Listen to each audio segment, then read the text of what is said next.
다윗의 마지막 말이라 사무엘하 23장의 시작입니다. 노년의 다윗이 이제 자신의 마지막이 가까워짐을 느끼면서 지나온 삶을 고백한 것입니다. 돌아보니 내가 사는 것은 내가 사는 것이 아니오, 다윗 자신의 삶은 결코 자신만의 삶이 아니었다고 고백하는 것입니다. 노년의 다윗은 자신의 삶을 돌아보며 자신의 삶에 담겨져 있는 하나님의 섭리를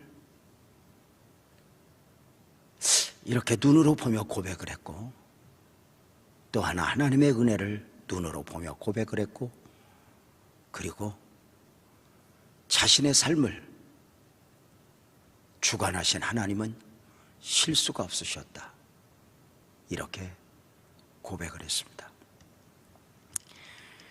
하나님과의 관계 안에서 자신의 삶을 고백한 다윗은 이제 자신의 삶과 자신의 사역에 절대 영향을 끼쳤던 동역자들의 이름을 나열했습니다. 다윗이 다윗 되기까지 하나님의 은혜와 함께 자신만의 수고의 열매가 아니었다는 것입니다. 다윗이 다윗 되기까지 이름 없이 빚도 없이 헌신했던 조력자들이 많이 있었으니 그 조력자들을 용사라는 이름으로 한 이름 한 이름 나열한 것입니다. 그래서 23장 8절은 그렇게 시작합니다. 다윗의 용사들의 이름은 이러했다라고 말입니다. 사무엘하 23장에 소개되어지고 있는 다윗의 용사들, 저들은 한결같이 자신의 이름을 가지고 충성한 사람들이 아닙니다. 그 용사들 중에는 어쩌면 다윗보다 더 큰 공을 세운 사람도 있었습니다. 다윗이 수많은 전쟁 중에 승리를 했고 골리앗을 이기기도 했습니다. 그런데 다윗의 용사들을 보면 그 용사 한 사람이 적군 800명을 죽이기도 하고 수많은 공을 세웠던 사람들이 참 많이 있습니다. 그런데 놀라운 것은 저들은 한결같이 같은 하나님을 믿고 하나님으로부터 같은 사명을 받아 사명의 사람으로 살아갔지만 자신들의 이름으로 충성한 것이 아니었습니다. 모두가 다윗의 이름으로 이렇게 충성한 사람들입니다. 분명한 것이 있습니다. 저들이 비록 땅에서는 자신의 이름이 아닌 다윗의 이름으로 헌신하고 충성했지만 하늘에서는 어쩌면 저들의 이름은 하늘의 별처럼 이렇게 빛날 것입니다. 분명한 것은 땅에서 보는 눈과 하늘에서 보는 눈은 어쩌면 다를 수 있는 것입니다. 종종 드리는 말씀이었지만 어쩌면 하늘나라에 가면 바울 사도는 대단할 것입니다. 그 대단한 다윗이 어쩌면 스데반을 만나면 어쩌면 꼬리를 내리고 우리식으로 하면 형님 했을지 모르겠습니다. 교회가 교회되는 데 있어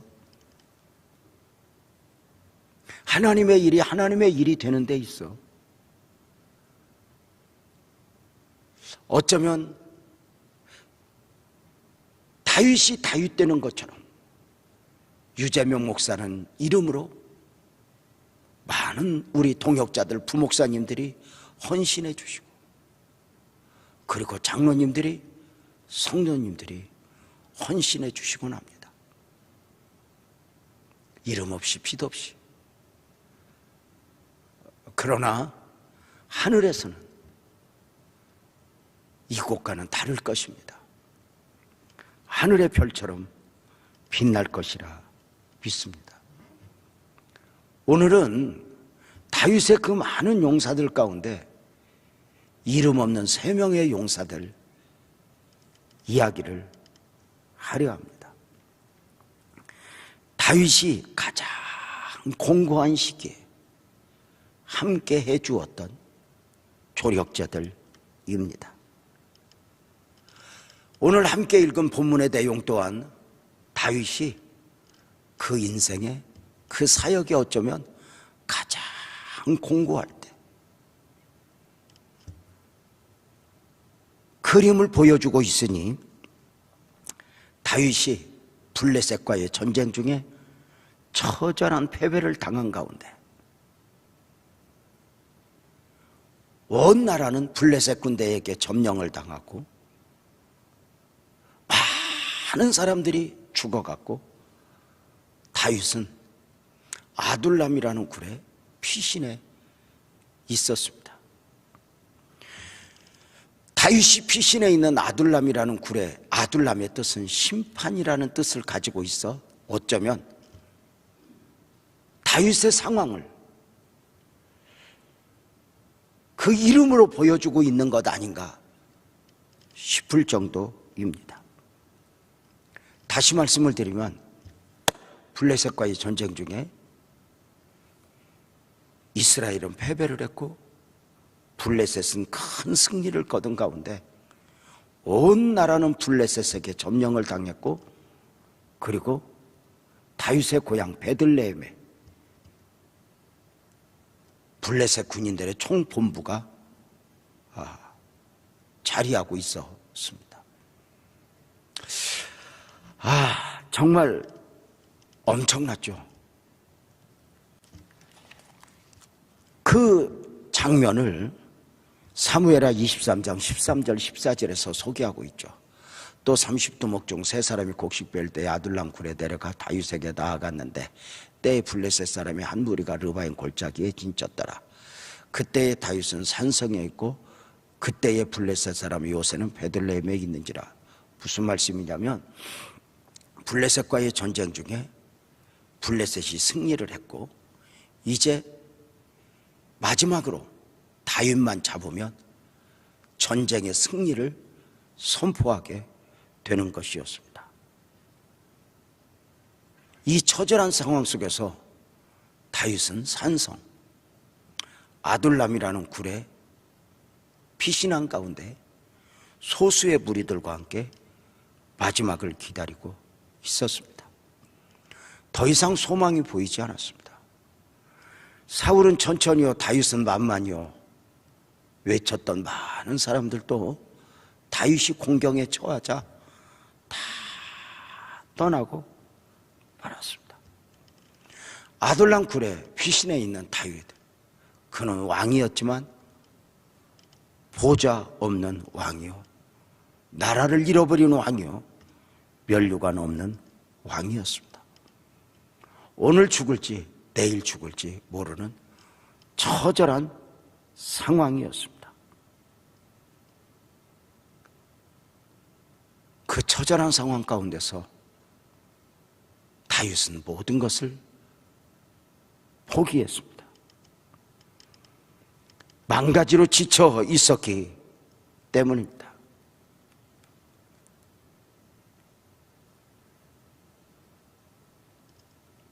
성경 속으로 들어가 보면 우리가 알고 있는 위대한 믿음의 영웅들도 사람이었다는 것입니다. 저들도 때로는 너무 공고하여 모든 것을 놓아버리고 싶을 정도로 지칠 때가 있곤 했습니다. 우리가 잘 아는 능력의 선지자 엘리야 이야기를 아실 줄 압니다. 갈멜산의 승리 후에 갑자기 영적 증후군에 빠진 가운데 그 엘리야가 죽기를 구하니 열왕기상 19장 4절입니다. 엘리야는 광야로 들어가 사렙길쯤 가서 한 로뎀나무 아래에 앉아서 죽기를 구하여 이르되 여호와여 넉넉하오니 지금 내 생명을 거두시옵소서. 나는 내 조상들보다 낫지 못하니이다. 자신을 통해 능력이 나타날 때 한때는 뭔가 자기 자신은 대단한 줄 알았습니다. 그런데 지금 보니 조상들보다 낫지 못할 뿐만 아니라 자기 하나도 감당 못할 존재라는 것을 확인하면서 죽기를 구할 정도입니다. 언젠가 주기철 목사님 아들 조 장로님이 우리 교회에 와서 간증을 하면서 이런 말씀을 하셨습니다. 우리 아버지 주기철 목사님은 영웅이 아니었습니다. 감옥에 계실 때에 그 일본 형사들의 그 어떤 고문으로 지쳐있는 아버지 얼굴을 보았을 때 그 아버지는 겁에 질려 있었습니다. 그가 영웅이여 순교를 했고 영웅이여 그 순교의 길을 갔던 것이 아니었다 했습니다.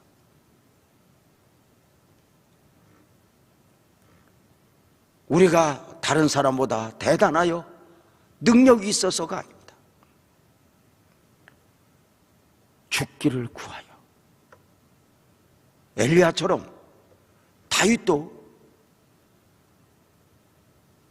블레셋과의 전쟁 중에 처절한 패배를 맛본 가운데 아둘람 굴에 소수의 무리와 함께 피신해 있는 가운데 모든 것을 놓아버리고 싶을 정도로 지쳐버렸습니다.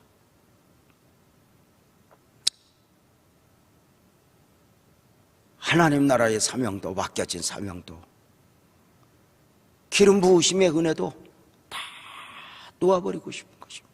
이런 거 있잖아요. 사명이고 뭐고 하나님 나라고 뭐고. 우리도 인생을 사느라면 때로 공고함에 매이면 그냥 자식이고 뭐고 사업이고 뭐고 이렇게 낙심할 때가 있지 않습니까? 다윗은 모든 걸 놓아버리고 싶었어요. 모든 것에 지친 가운데 다윗은 신음소리같이 한마디를 내뱉으니 15절입니다. 다윗이 소원하여 이르되 베들레헴 성문 곁 우물물을 누가 내게 마시게 할까? 입니다. 무슨 소리입니까? 이 말씀을 있는 그대로 보여지는 부분만 보면 다윗이 아둘람굴에 피신해 있는 가운데 목마름으로 물 한 사발 마시고 싶다 이렇게 느껴집니다. 그런데 우리가 이것을 주목해야 됩니다. 목마름으로 그냥 물을 마시고 싶다는 것이 아니라 베들레헴 성문 곁 우물물입니다. 베들레헴이 어디입니까? 다윗의 고향입니다. 지금 이 말씀은 무슨 의미냐면 다윗은 망가지로 지친 가운데 다 놓아버리고 싶은 가운데 어쩌면 짧은 시간이지만 자신의 인생을 돌아보며 자신이 가장 행복했을 때 어쩌면 베들레헴 성문 곁에서 친구들과 함께 뛰어놀다가 땀을 뻘뻘 흘리며 놀다가 그 성문 곁 우물물을 한 사발씩 벌컥벌컥 마셨던 그 기억을 되새기며 누가 베들레헴 성문 곁 우물물을 나로 마시게 할까? 신음소리를 내뱉으니 이것은 목마름으로 어쩌면 물을 마시고 싶다는 말이기보다는 삶의 갈증입니다. 이대로 끝난다면 그 물 한 모금 마시고 그렇게 끝나고 싶을 정도입니다. 참 다윗은 살아오는 나날 동안 많은 과정을 거쳤습니다. 기름 부음을 받은 후에 사울 앞에서 10여 년 이상의 모진 핍박을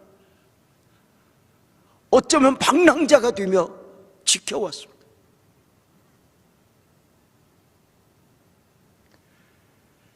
그 안에서 믿음도 무너지면 아니 되었습니다. 수많은 전쟁의 고통도 이겨냈습니다. 그렇게 모든 걸 이겨왔는데 어느 순간 다 그만두어버리고 싶은 거, 다 놓아버리고 싶은 거.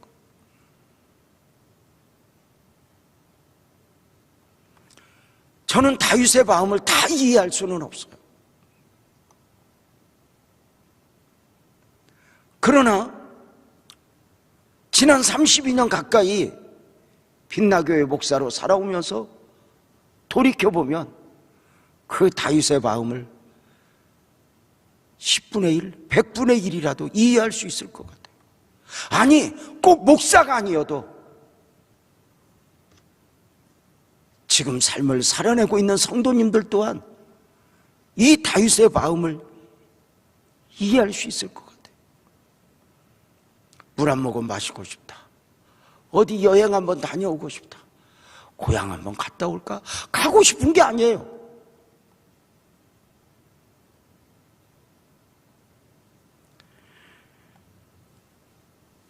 망가지로 지친 다윗이 자조 섞인 음성으로 내뱉은 거예요. 이제 모든 것이 끝났다 싶은 처절한 상황 가운데서 누가 베들레헴 성문교 우물물을 나로 마시게 할까? 놀라운 것은 심판의 현장이요, 패배의 현장이요, 처절한 현장이었던 이 아둘람 굴이 한순간 분위기가 싹 바뀐 것입니다.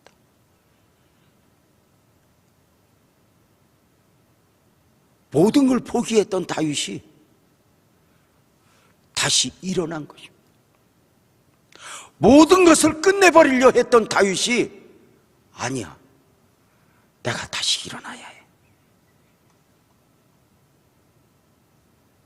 그 계기가 바로 다윗의 신음소리를 들었던 3명의 용사들, 이름 없는 용사들로 말미암아입니다.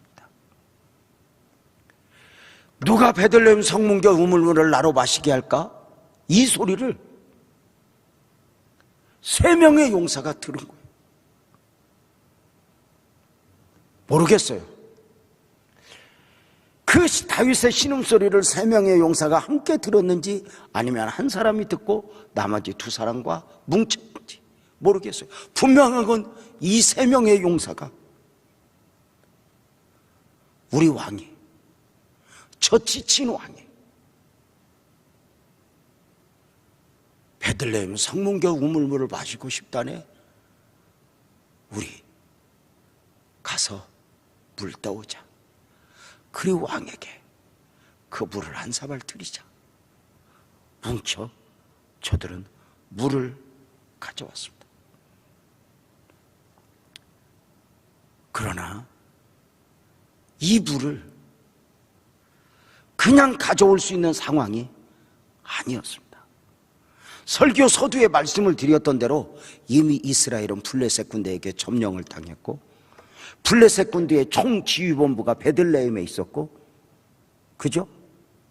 그리고 다윗을 마지막으로 잡기 위하여 군대는 점점 포위망이 좁혀오는 가운데 이 3명의 용사가 물을 떠온 겁니다. 몰래? 아니요. 어떻게? 사무엘하 23장 16절은 이렇게 말하고 있습니다. 세 용사가 블레셋 사람의 진영을 돌파하고, 이 돌파하고 이 말은 목숨을 걸고 싸우고 물 한 그릇 떠오기 위해서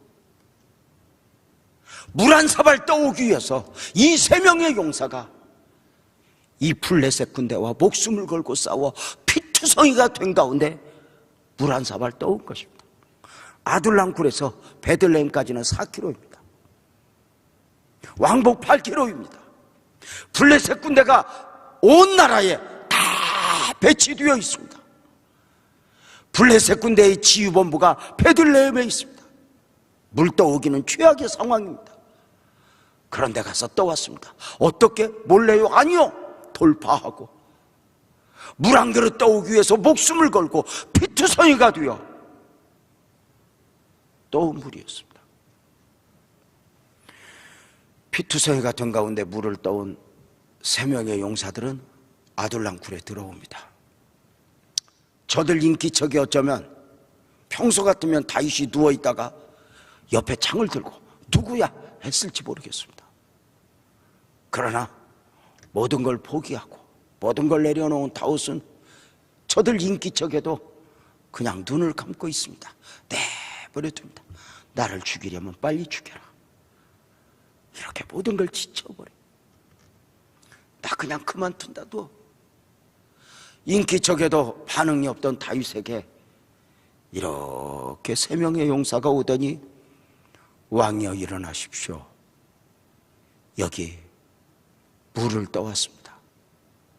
다윗은 물을 먹고 싶어서 했던 말이 아니었기 때문에 무슨 물?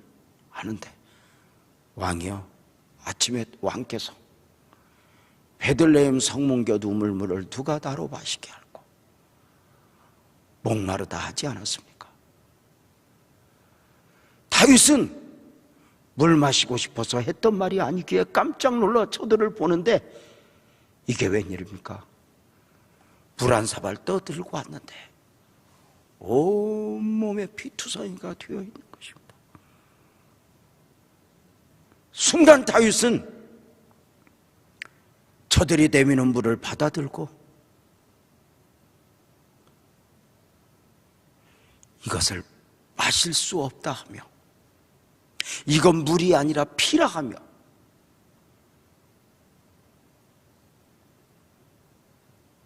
마지막 여호와의 제단에 그 물을 쏟아 제물로 드립니다. 그 장면이 16절 17절에 나와 있습니다.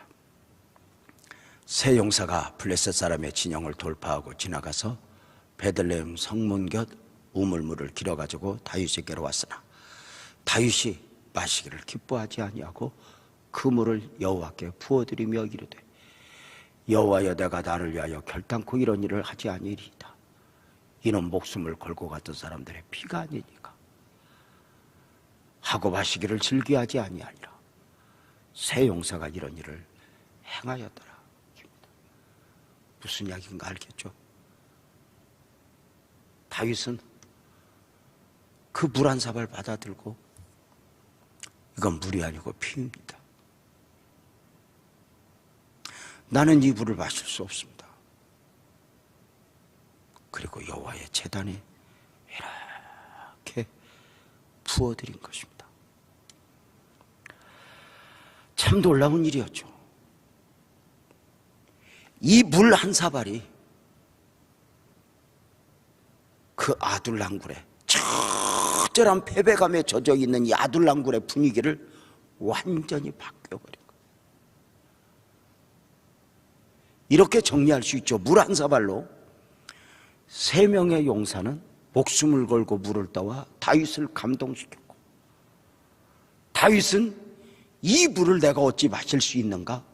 여호와께 제물로 부어드리면서 여호와를 감동시켰고 그 모습을 바라보는 3명의 용사는 그 하나님을 감동시키는 다윗을 보면서 더 진한 감동을 하게 되는 것이었습니다.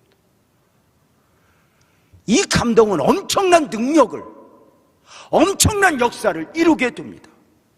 모든 것을 포기했던 다윗이, 모든 것에 낙심했던 다윗이 이제 다 그만두어 버릴 거야 했던 다윗이 이 3명의 용사, 이름 없는 3명의 용사의 헌신으로 말미암아 다윗이 다시 힘을 냅니다. 놓았던 창을, 놓았던 칼을 다시 잡고, 내가 천 사람 만 사람을 위해서가 아니라 저 세 사람만을 위해서라도 내가 다시 일어나야 돼. 천 사람 만 사람이 나를 실망시켜도 이 세 명이 물 한 그릇 가지고 목숨을 걸고 떠왔던 저들 때문에라도 나는 이대로 끝내서는 안 돼.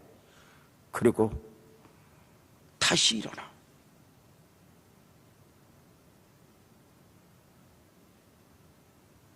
놓았던 창을, 칼을 잡고 만군의 여호와의 이름으로 아둘람군을 뛰어나가 블레셋 군대를 이기고 또 한 번 왕 중의 왕, 전쟁의 영웅으로의 옷을 입게 된 것입니다. 놀랍지 않습니까? 놀랍게도 그 아둘람이라고 하는 처절한 그 패배의 연장일 분위기를 바꾼 것은 엄청난 것이 아니었어요. 물 한 사발이었어요. 물 한 사발. 아주 작은 것. 사랑하는 성도님들, 이것이 어쩌면 교회와 가정의 모습이어야 한다 싶지요.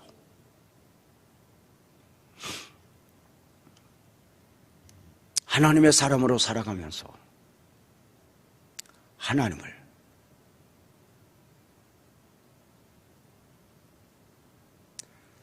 그리고 주의 종을 그렇게 감동시켜 본 적은 있으십니까? 목사 스스로에게 묻습니다. 우리 목사님이 나한테 참 잘해, 이런 거 말고 목사로서 하나님 앞에 드려지는 모습을 보면서 성도들을 감동시켜 보았는가?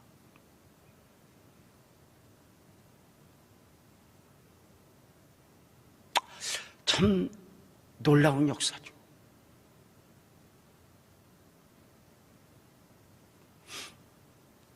아주 작은 것, 아주 작은 것.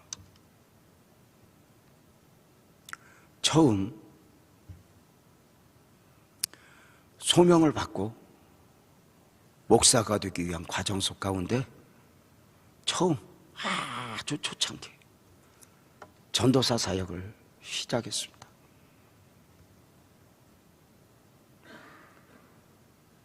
제가 봐도 저는 만가지로 부족했고 그 부족한 저를 전도사로 임명하여 담임 목사님이 세워주셨던 것입니다.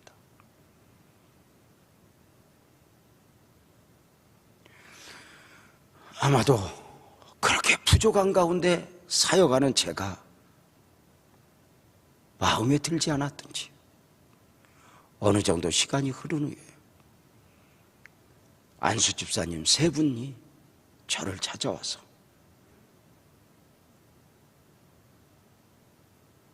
지금도 저는 그 그림을 잊지 않습니다. 안수 집사님 세 분은 소파에 앉고 나보고 바닥에 앉으라 합니다. 몇 가지 이야기를 하는데 하나도 틀린 말이 없습니다. 그러면서 이렇게 말합니다. 전사님은 전도사님 하면 안 된다고. 목사의 자질이 보이지 않는다고.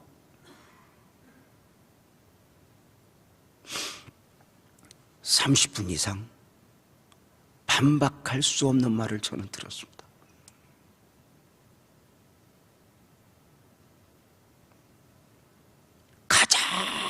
못난이 같은 학가톤 유재명을 하나님은 그 미래를 섭리하신 가운데 세우셨지만 사람은 그때만 보니까 절 보고 그렇게 그만두고 교회를 떠나달라 했습니다. 순간 저는 다 말씀하셨냐니까 말씀하셨대요. 순간 저는 그때까지 울음을 참고 있다가 알겠다고 딱 돌아앉으면서 그때 제가 처음 했던 말이 그 말이에요. 하나님, 내가 안 한다고 그랬잖아요. 내가 부족하다고 했잖아요. 저들 말이 다 맞아요. 배운 것도 없죠. 실력도 없죠. 아무것도 없어. 안 한다고 그랬잖아. 제 방에 가서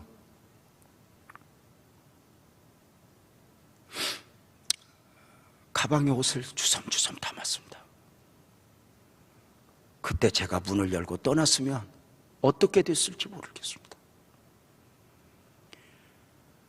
나와보니 밖에는 얼마나 비가 쏟아지는지. 제가 안 한다고 그랬잖아요, 하나님. 나 못한다고 그랬잖아요, 하나님.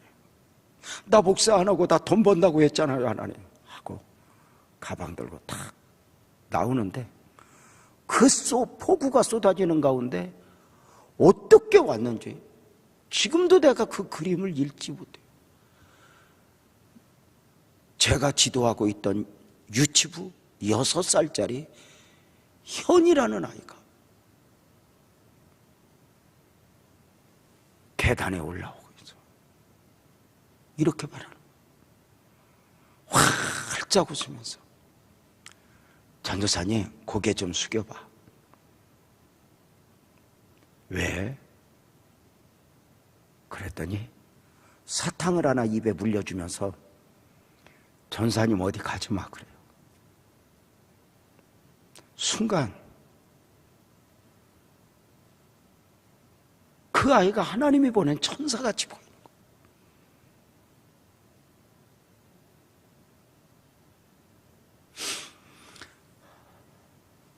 그 사탕 하나가, 그 아이 말 한마디가, 그래, 나를 세우신 분은 하나님이야.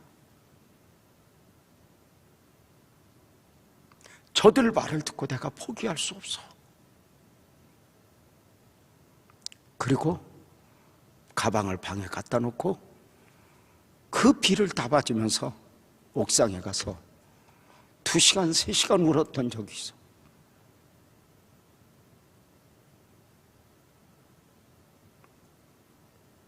우리는 누군가가 나에게 말을 함부로 했다, 누군가가 나를 실망시켰다, 이런 소리는 자주 하지만 내가 누군가를 감동시켜 보았던가? 아주 작은 거. 이 세 용사의 헌신이 주는 그 교훈이 몇 가지가 있어요. 그 중에 하나는, 이 이름 없는 3명의 용사는 다윗이 가장 힘들었을 때 끝까지 함께 해주는 사람이었어요. 다윗이 좋을 때, 잘 나갈 때는 주변에 사람들 많았어요. 그런데 힘드니까, 권고하니까, 패배하니까, 죽을 것 같으니까 너도 나도 다 살기 위해서 떠났단 말이에요. 그런데 이 3명의 용사가 함께 하고 있어요. 아세요? 이름 없는 용사. 다윗이 이름도 몰라요. 사람 많을 때는 옆에 오지도 못했어요, 이 3명의 용사는. 왜? 어쩌면 작은 것, 어쩌면 드릴 것이 없으니까. 그런데 가장 힘들 때 함께 해주죠.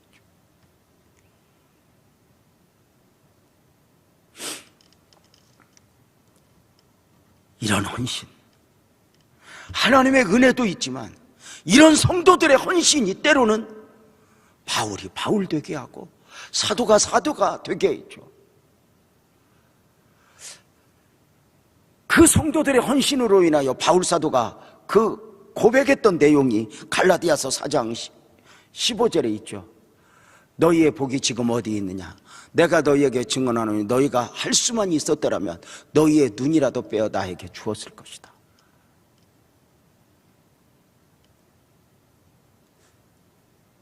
바울이 하나님 앞에 목숨 걸고 헌신할 때 성도들 중에는 바울 목사님, 우리 눈을 빼드릴게요. 이게 참 매력인 게 뭐냐면, 수많은 사람이 바울을 핍박하고 죽이려 하고, 바울을 죽이기 전에는 먹지도 맞지도 않겠다 몰고 다니는 그런 사람들도 있었지만,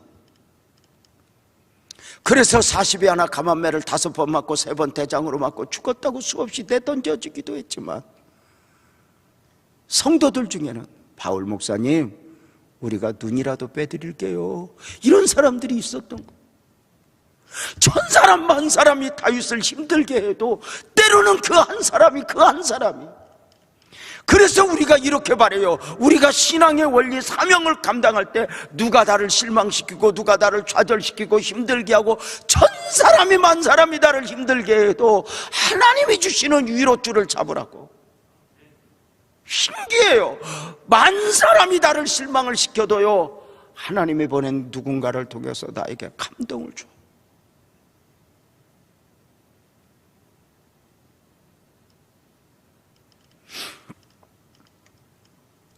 이런 성도들의 헌신 앞에 바울 사도가 빌립보서 2장 17절에 그렇게 고백하잖아요. 너희 믿음의 재물과 섬김 위에 눈이라도 빼주겠다고 하는 그런 헌신 위에 내가 나를 천재로 드릴지라도, 이 천재는 피의 제사거든요. 순교를 각오하는 거죠. 내가 내 몸을 다 순교의 제물로 드릴지라도 나는 기뻐하고 너희 무리와 함께 기뻐할 거야, 이렇게 말하죠. 이 3명의 용사는요,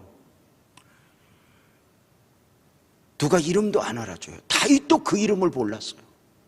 어쩌면 그 가장 공고한 시기에 다윗에게 용기를 주었던 그들은 어쩌면 또 숨었나 봐요. 그들 이름이 누구인지 몰라요. 그런데 그 물 한 사발로 자신에게 다시 한번 일어나게 했던 그 그림을 가지고 3명의 용사를,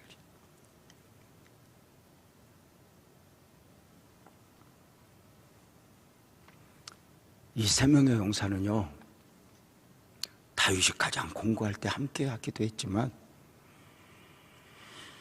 다윗의 작은 신음소리를 하나님의 소리로 들은 거예요. 23장 15절 다시 한번 볼까요? 다윗이 시온하에 이르되 베들레헴 성문교 우물물을 누가 내게 마시게 할까? 이것은 명령도 아니에요. 큰 소리로 외친 것도 아니에요. 이 3명의 용사, 못 들은 채에도 문제없어요. 아마 이 누가 나로 하여금 물을 마시게 할까, 이 소리를 3명의 용사가 들었다면 다른 사람도 들었을 거예요. 그런데 다른 사람은 다 그거 무시해요. 왜? 알거든요. 너무 똑똑해서 알아요. 저건 물 마시고 싶다는 말이 아니야. 이 3명의 용사는 단순한 거예요. 다윗 물 마시고 싶어? 얘들아, 우리가 다른 건 못 해드려도 물은 떠다 드릴 수 있잖아.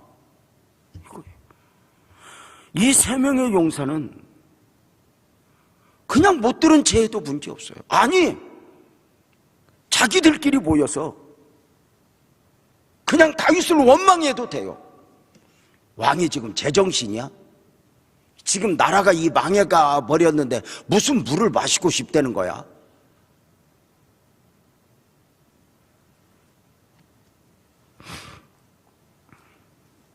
저들은 다윗 물 마시고 싶다는 소리에 뒷담화를 10번을 해도 문제없었을 거예요.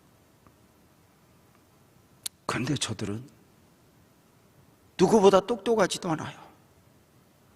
왕이 물 마시고 싶어? 얘들아, 우리 떠다 드리자.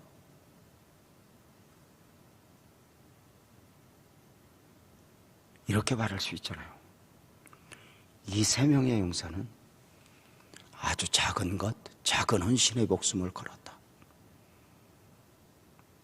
이 3명의 용사가 전쟁을 해야 피투성이가 되었는데 나라를 구하기 위해서 피투성이가 된 게 아니에요. 어느 한 성을 지키기 위해 피투성이가 된 게 아니에요. 물 한 사발, 아주 작은 물 한 사발,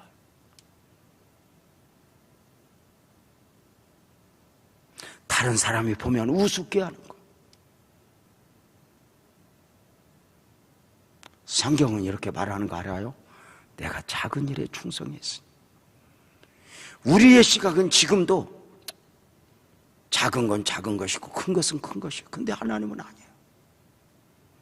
내가 작은 일에, 네가 작은 일에,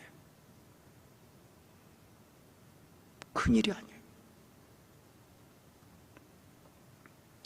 크고 많은 헌금이 아니에요. 작은 과부 엽전 투니, 네가 작은 일에.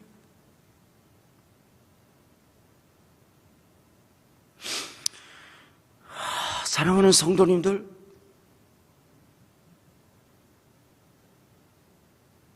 어쩌면 이 세 명의 용사가 물 떠오다가 만에 하나 그러진 않았지만 죽었다면 하늘나라에 가서 사람들이 물어봐, 너 순교했다며? 어떻게 하다가? 왕을 위해서, 왕을 조려가면서 물 한 그릇 떠오다가 순교했지. 그까지 물? 아니, 하늘에서는 그렇게 말 안 해요. 땅에서는 그까지 것이어도 하늘에서는 그 가치를 알아요.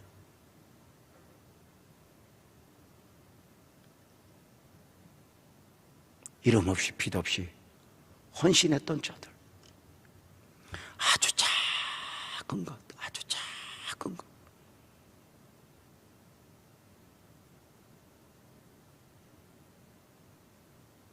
이 물 한 사발이 분위기를 바꿔버려요. 이 물 한 사발이.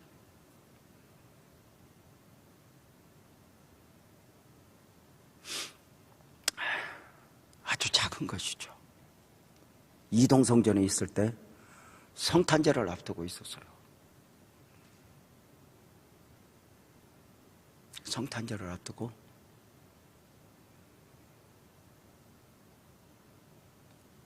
교회에 아주 어렵게 살고 있는 집사님이 노크를 했어요. 목양실에. 당시에 목양실이 아래층에 있었거든요. 누구세요? 문을 열었더니 집사님이에요. 집사님은 집사님이지만 나와 함께 한 번도 식사해 본 적도 없고 교제해 본 적도 없고 그저 늘 눈물로 기도하는 집사님이구나 싶은 분인데, 성탄절을 앞두고 목사님 하고 목양실에 들어와요. 들어오더니 책상 앞에 작은 선물을 한 장 둬요. 이게 뭐야?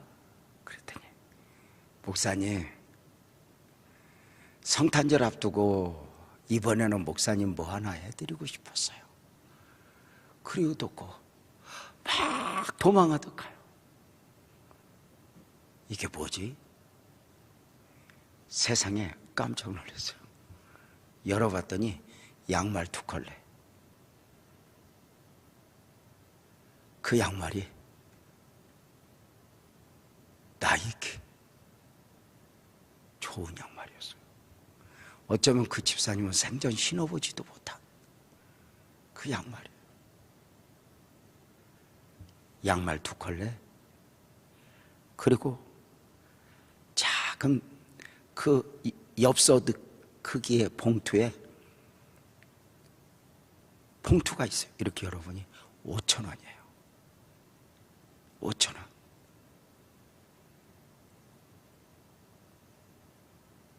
그리고 이렇게 쓰여 있어요. 목사님, 책 한 권 사드리고 싶었어요.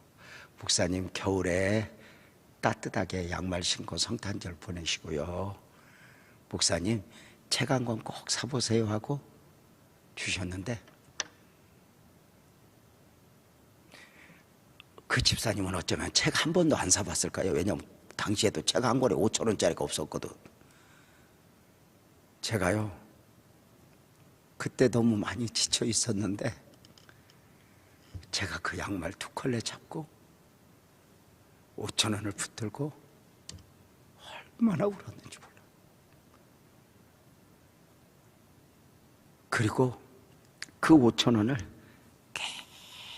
깨끗하게 해서요, 제 지갑 안쪽에 이렇게 넣고 제가 그것을 2년 동안 갖고 다녔어요.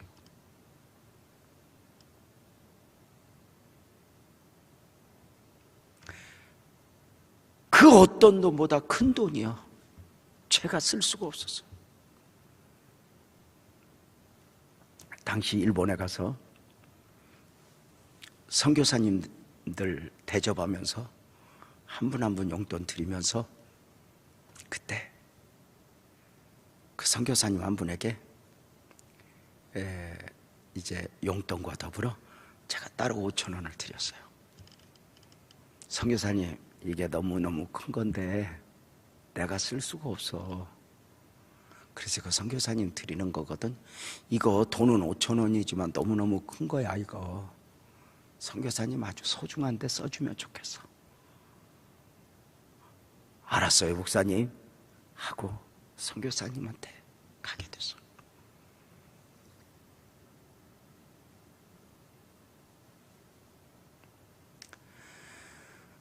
당시 저는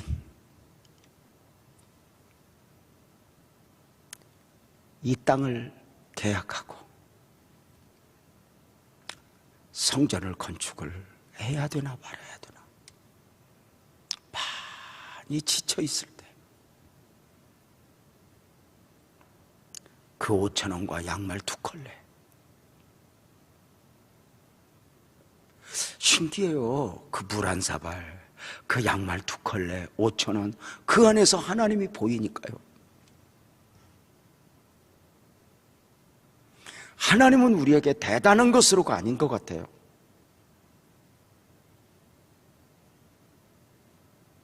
사랑하는 성도님들은 다윗 하면 어떤 생각이 떠오르세요? 골리앗을 이긴 사람, 기름 부음을 받은 사람, 성령으로 충만하여 악기를 타면 귀신을 떠나가게 하는 사람, 전쟁만 하면 이기는 전쟁의 영웅, 왕 중의 왕. 그죠?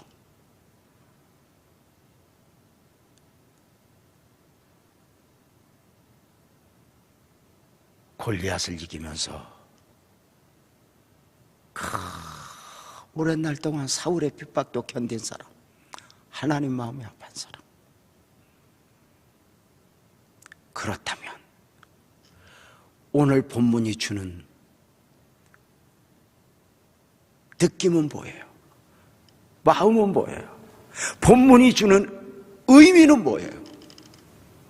다윗이 이렇게 왕 중의 왕이 되기까지, 전쟁의 영웅이 되기까지는 승승장구, 늘 이기기만 한 게 아니었다는 거.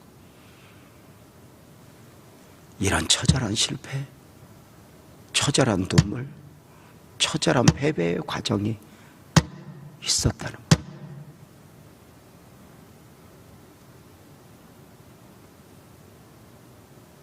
그냥이 아니었어요.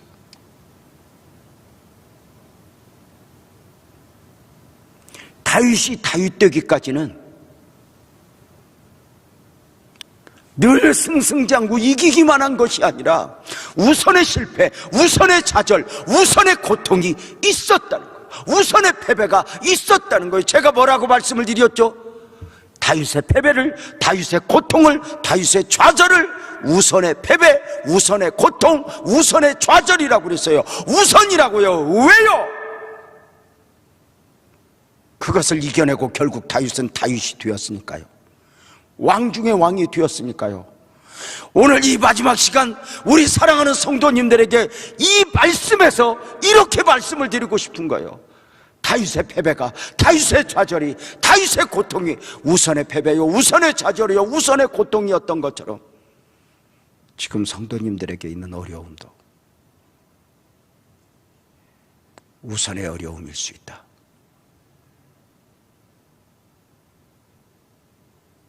지금 어렵지만 그 어려움이 성도님들을 끝낼 수 없다.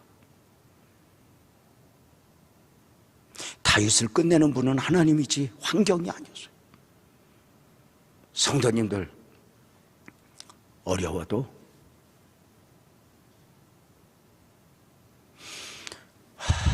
주님이 주시는 작은 말씀 한마디, 한 말씀 잡고 일어나지 않을래요?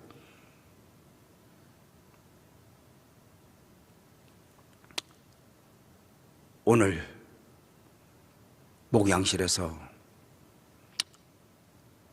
집사님 한 분과 통화를 했어요. 제가 이렇게 말했어요. 집사님, 죽지 마. 포기하지 마. 우리 이를 악물고 일어나자.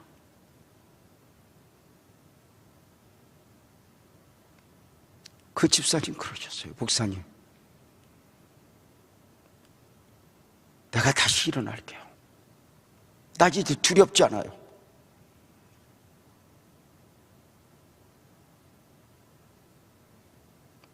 다윗이 다윗 되기까지 성전 건축만 하고, 아니에요. 아둘람굴에도 갇혔고 배반도 당해봤고 울어도 보았고 그만둬 버릴까 포기하고 싶을 때도 있었고 그만둘까? 다 그만두고 싶다. 죽었으면 좋겠다. 이럴 때도 있었지만 또 한 번 이기게 하셨던 그 하나님의 은혜. 우리 사랑하는 성도님들,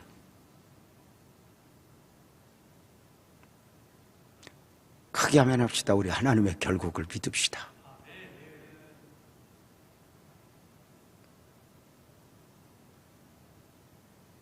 나의 하나님, 그 하나님.